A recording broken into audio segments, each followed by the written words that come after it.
Welcome to another episode of Accessible Airwaves. I'm your host, Adam Cairns. This program is dedicated to the education and exploration of disabled life, giving voice to the life and experience of people with disabilities. We cover a wide array of issues and disabilities. We are people who discuss issues we are passionate about and topics we are interested in. We show how disability is in the mind of the beholder. Here is a beginning of Special Olympics and a little story on Dr. Frank Hayden. Dr. Frank Hayden was born in Windsor, Ontario. He joined the faculty of the University of Western Ontario in 1964. He then became the director of the School of Physical Education at McMaster University. In the 1960s, he researched fitness programs for disabled children.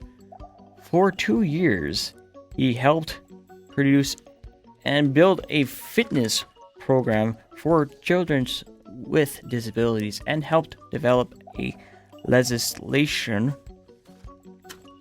to accommodate persons with disabilities. His work was recognized by the Kennedy Foundation and together with the Chicago Park District organized the first Chicago Special Olympics.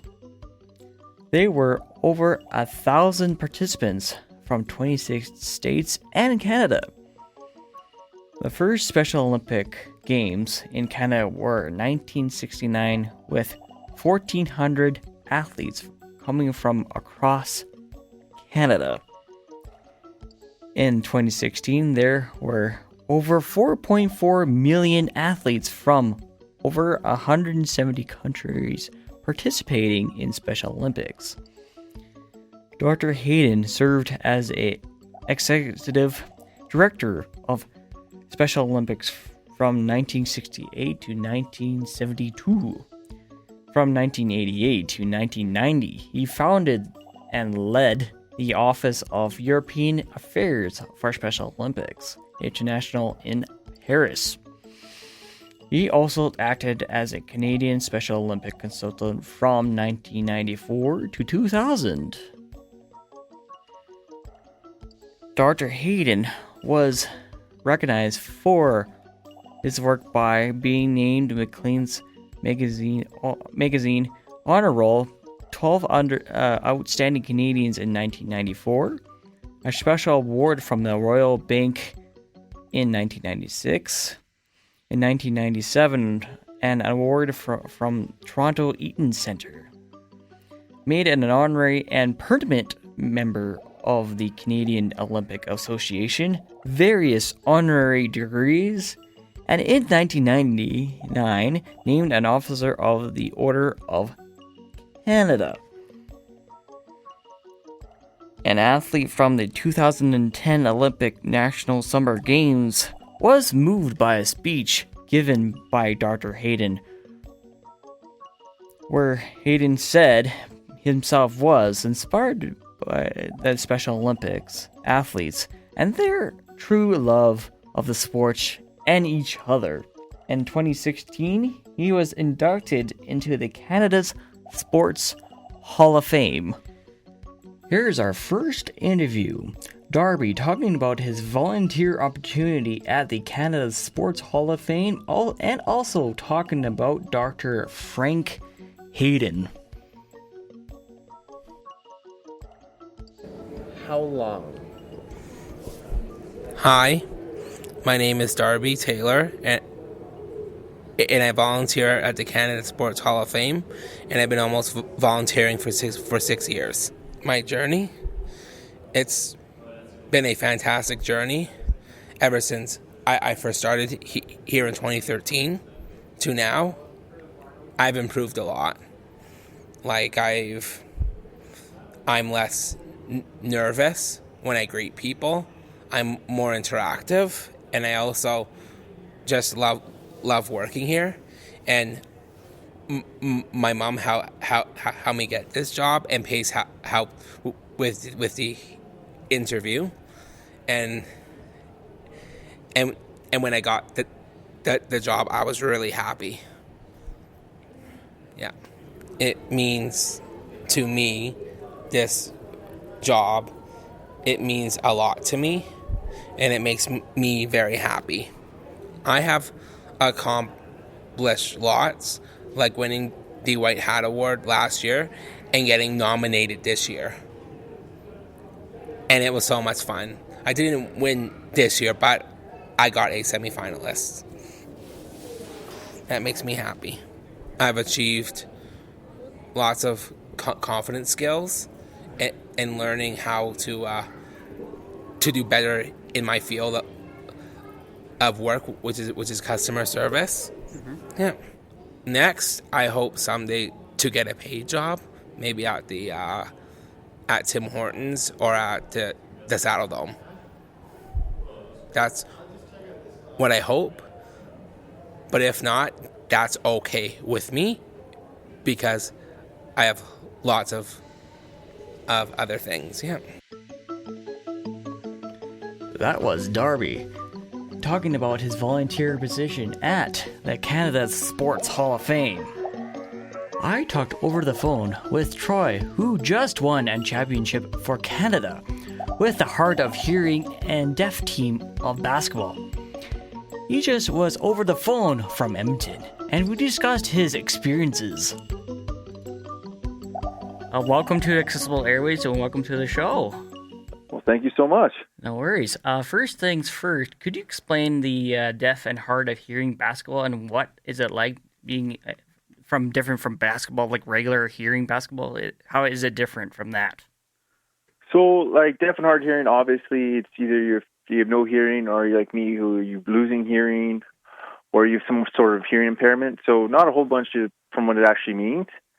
The basketball part is actually no different. When I was down there in the States, we still played with the shot clock. We still played the NCAA rule set, which is different from the FIBA set that Canada plays with. But it's pretty much the exact same thing. Fouls, there's a bunch of whistles. I know in some leagues they throw flags, but yeah, it's pretty similar. That is cool, actually. How similar is it, may I ask? Oh, it's basically the same game, except there's less communication vocally and more visually. Okay. A lot of, I don't know how to explain it, but a lot of like visual cues, I guess. Okay, yeah. And relying a lot more on touch and feel too. So, I mean, if you get bumped somewhere, you might get pushed the other way. So there's a lot of hand checks and stuff. Ah, okay. I gotcha. And how did your team get this far to get to the Canada Championships? So we actually won the the American Deaf Championships in April there. So that was a huge thing. That was the first time in our program we've ever medaled or anything or won past the first round. So that was huge for us. To be a part of that experience, I think was pretty crazy for me. And right now we're getting ready for the Pan Am Games in Montreal in 2020. If we go top four, we qualify for the I think 2022 is when the Deaf Olympics are, so that's qualification here, and it's in Montreal, so it's in Canada. It'd be nice to bring a gold home. Oh, so cool! So it's in Montreal next year. That is sweet, actually. Yeah. So I mean, it's like I've been telling some of the guys that are here in Edmonton and stuff. It's realistically only 6 months away. Time you get training, eating properly, you're starting to do a whole bunch of other stuff. It's only like 6 months away, which is not very far at all. How do you communicate with your teammates, like things for passing the ball, or how do your coach communicate and motivate the team at halftime? Does he or she do sign language or something like that? So we actually had an interpreter. So I know there's a couple guys like me who do have hearing loss or hard of hearing. So we do have an interpreter. So he's able to talk. He's able to sign. Our coach Alejandro, he's fully functioning hearing and stuff. So we did a lot. He's actually French too. So it was kind of funny that we had 3 English speaking guys, a French guy, and the rest of the team was fully deaf. So it was kind of interesting. So we have interpreters. I'm currently learning sign language and stuff, but majority of it, a lot of facial expressions. But you can tell by guys that energy is where they're at, where they want to be. and you can kind of just like head nod and be like, yeah, okay, I know what you mean by visual cues. Again, is a huge and face. Like I've never studied people's faces more now. And I'm like, wow, that person's either angry or I'm like, that person's kind of upset. You can just tell by their facial. And people are like, how do you recognize them? I'm like, well, I spent like weekends, couple weekends out of the year training with guys who are fully deaf, and I barely know sign language. So it's just like, okay, a lot of phone, a lot of visual stuff. So it was interesting to say the least. And I'm getting more comfortable within the deaf and hard of hearing community with it. So Yeah. So what does training look like for basketball, like for yourself or your teammates? Right now, I'm playing men's league here in Edmonton, just trying to get a couple runs in. Starting, I think tomorrow or next week, I'm going to start doing 6 a.m. just jump shots, feeling the ball. Mm-hmm. And I'm actually just lifting weights, just doing more explosive stuff, and just starting to get the ball rolling and I guess get more cardio in, because I think this basketball's a running sport. I kind of forget that sometimes. So I'm like, I could just lift and play basketball. It's like, no, you actually have to start running. Mm-hmm. So you pretty much trained yourself, like for the cardio and just how to feel from free throws to the 3-pointers to the free throws and to the 2-pointers inside the key kind of thing, right? Yeah. So basically, we don't really have much funding. So we can't afford to have like trainers and actually afford to have long training camps like some other programs. Mm-hmm. So a lot of the guys comes out of their own pocket, or like it comes out of their own the Deaf Sports Association of their province helps them out, or it's just I'm lucky enough to have like my friend Kobe who kind of helped me train me a little bit just through online stuff and give me ideas for workouts. I'm kind of blessed to have the circle that I have to eventually help me out. So it's been really nice from my end. Mm-hmm. Some of the guys, they don't have the connections, or they're not lucky they're too young to make those kind of connections. So I'm really trying to push for the Canada Deaf Championships to kind of bring out more companies and a lot of my friends and stuff, because it's here in Edmonton. It's going to be just for the Canadian athletes represent their provinces and stuff. So just kind of show the world what we can do and involve more people. That way we have resources for me and other athletes and other sports too. Like, how do you get more people involved? Do you go in the community yourself, or do you do like social media kind of thing, or just all of it, like basics kind of stuff? So the community is small. So we've been trying to. I know I've actually for the Canada Deaf Championships here. We printed out flyers and stuff. I put them a bunch around the gym. Social media is big. It's kind of hard because a lot of people have realized that they're either older or they're like my age, or they don't really identify as being hearing loss or anything, because they think because you're deaf or hearing loss, you have to know sign language to compete, which is the complete opposite of the truth. Because so and it's also very unwell known, I guess, to every day. And I know a lot of things is. I was talking with somebody a couple months ago, and they're like, "Oh, like so you're special, like you're part of the Special Olympics." It's like, no, we actually have our own association and everything else, and our own board. Yeah, we're like kind of. I don't want to sound mean, but we're kind of like completely on our own. Yeah, and we don't identify with the Special Olympics, it's kind of sad because they get a lot of funding and we don't. So but I get what it is. Yeah. I get it. So I'm part of the Special Olympics, and I get where you're getting at, because the Special Olympics has that funding, and you're trying to get that funding for it. Yeah.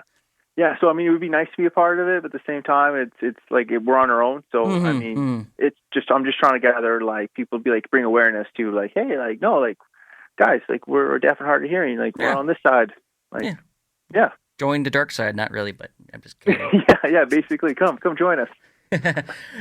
What kind of accommodations are present for the teams and other teams like yours? Is there a special shot clock, referee whistle, or period buzzer like that? What kind of happens at those times?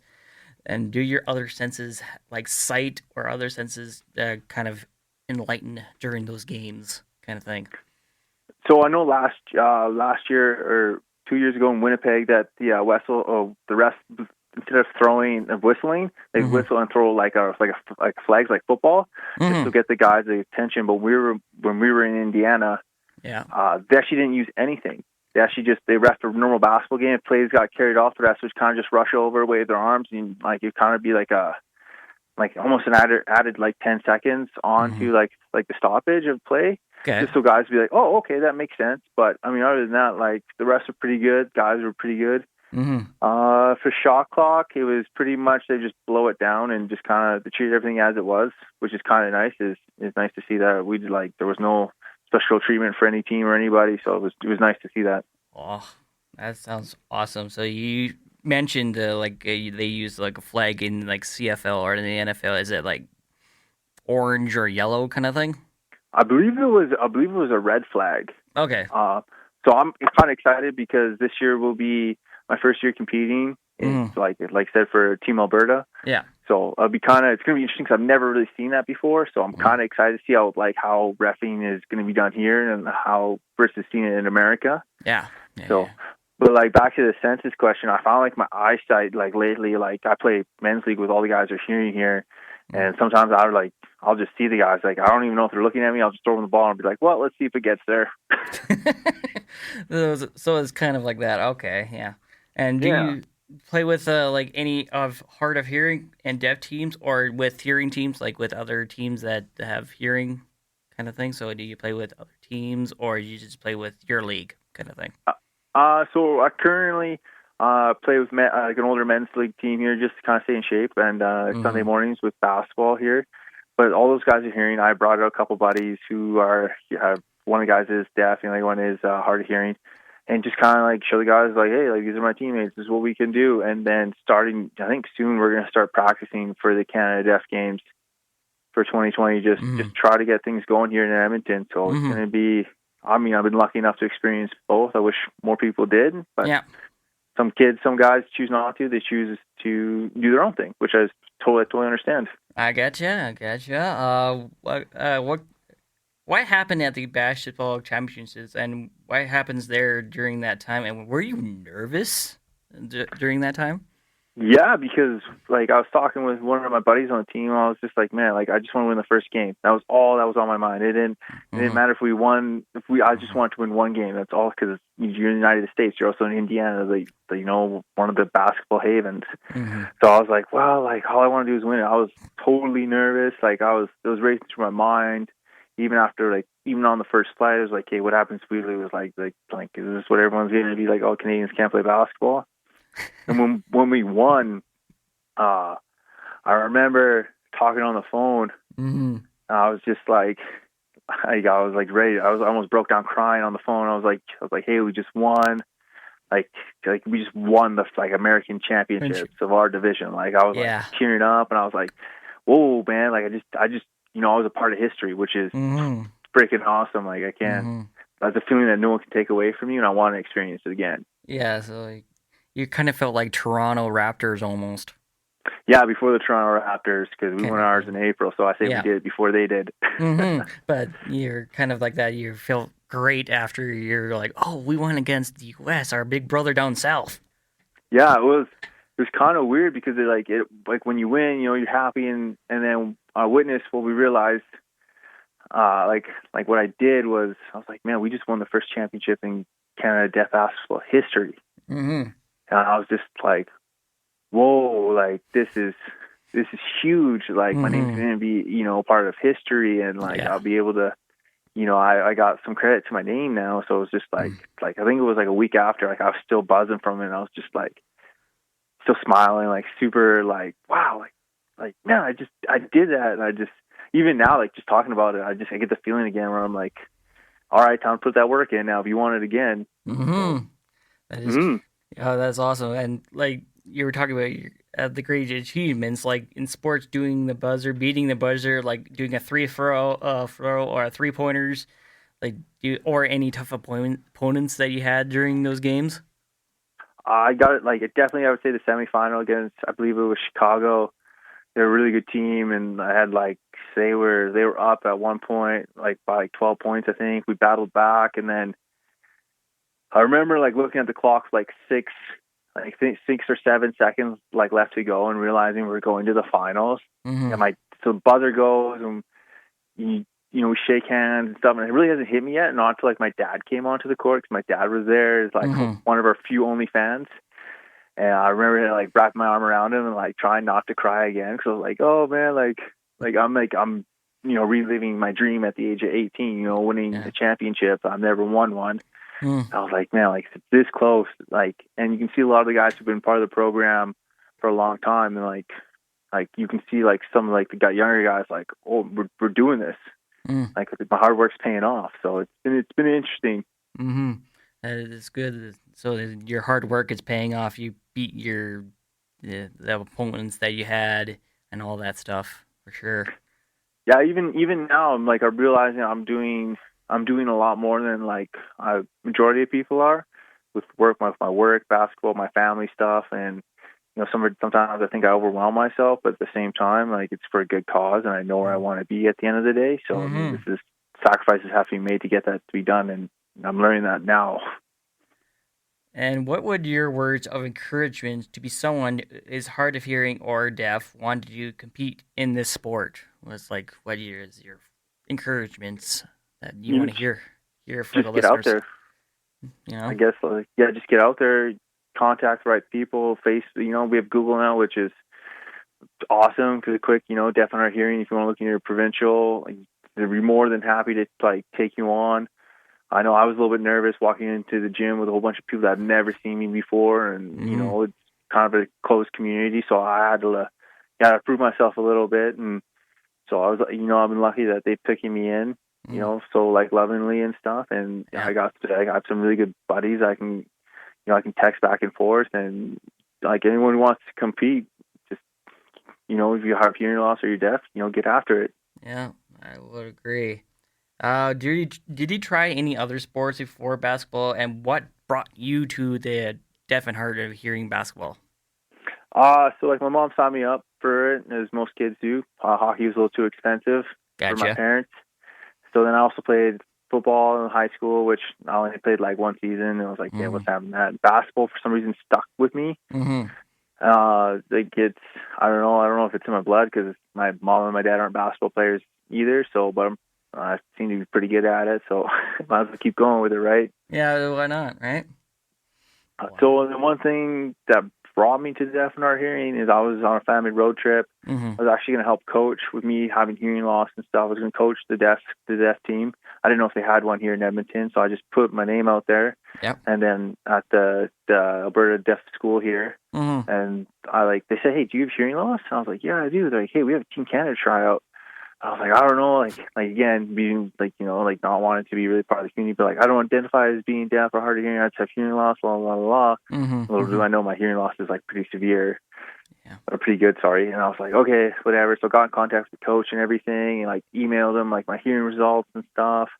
So that's how I got involved. It was just kind of a snowball effect. One thing led to another, and then wow. Was there any specific athlete that inspired you to join the basketball? Like, you could be in the NBA or non-NBA kind of stuff? So like growing up, like again, like I didn't know much about basketball growing up because I grew up, in the early 2000s. So I played my first time I actually laced him up and played, I think was 2002. So like LeBron James was I didn't know who he was. It wasn't until I was older, like 16, 17, started looking up to guys. But right now, like I look to guys like who are going to motivate me. So like a guy named Franklin Sessions is just like part of the Drew League, a big summer league guy. He's constantly pushing himself. And then also like I'm lucky enough to know a couple guys here. My one friend named Omid. He's just a hard worker. He's outworking everybody, whether if it's job or basketball. You always like every time I meet with him, I feel motivated. And then another guy locally here in Edmonton, his name's Karam. He's always working out, man. I'm like, man, I got lucky enough to do some stuff with him. So I'm like, man, I don't really say to a lot of the young guys look up to like pros, like find some people in your circle who you're gonna look up to because they're gonna push you the most. Yeah. Okay. How many teams are there nationally, or in the province, or in the city, and are they hard to find other teams to play with?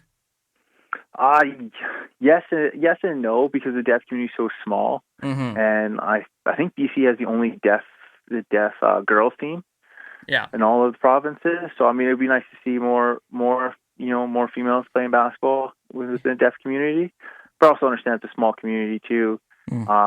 I think this province is this year for the Canada Deaf Games. Quebec will have a team. Ontario will have a team. I think Winnipeg will In Alberta, we will, and BC, and I think a lot of the other guys who only have one or two guys, they get their own inter-provincial squads. Okay, yeah. So I'm hoping this year, because it's in Edmonton, we can actually have a big showing. I want to show like my friends and my family, and also other people that kind of, they're gonna, hopefully sponsor and put their money out there. Yeah. Just to watch and like say, hey, like, I want to be part of this more and more. How could the listeners get in contact with the Alberta or the other provinces with the hard of deaf of hearing basketball? Would you explain how that works out? Best way is just to get through. Best way to do is probably go through a Google search. Just search Alberta Deaf Sport. Okay. And it'll come up, and you just hit like the email info on sports, and bring you probably right to the email page. Okay. Just remember that some people that work there are deaf, so they're not going to pick up their phones. That's fine. So just remember to email them. Also, if you want to follow me on Instagram, or not follow me, if you want to follow me on Instagram, that's just Buckets with Troy, all one word. Okay. I'll definitely point you to the right people, because I want more people to compete, and I really want to blow up this Canada Deaf Games this year. Yeah, which is awesome. And you're saying for Montreal, where in Montreal is it next year? I do not know where it's being held in Montreal. Okay. So that's one thing I cannot, I wish we had that information, and maybe they do now on their Canada Deaf Sports website. So, but it's in April though, so that, I got that much for you. No, that's fine. I was just wondering, where is it in Montreal? That's all I was wondering. Me too. That's a good question. I really hope it's at a really nice gym, and hopefully there's some good food too, because I was there for training camp last year, and I was like, man, this food's delicious. So hopefully that's in the future. That's a good thing. And last question, Troy. Did we miss anything important about the deaf and hard of hearing basketball? And did you want anything to add about it that we missed? No, not really, man. I just wanted to say, don't let your disability or your label stop you from your passions. I know that stopped me from mine. Okay. And if anyone out there is listening to this and you want to even just talk with me again, just basically hit me up through my Instagram with Buckets with Troy, and I'll definitely chit chat with you. I'll put you in the right directions, and not even basketball, for hockey too. Yeah, so we have a really good hockey program. I believe volleyball too, swimming. The guys, the team, a couple athletes just competed in the summer games. Yeah, for swimming. So there's a lot of stuff out there. So if you want to give it a go, feel free. There's a lot of resources out there too. Awesome. So thank you, Troy, for joining me on the show, Accessible Airwaves here. Yeah, no problem, man. Anytime. That was Troy from the Hard of Hearing and Deaf basketball team for Canada. Thank you, Troy and Darby, for those interviews. You have been listening to Accessible Airways on CJSW 90.9 FM. I hope you tune in for next month's episode.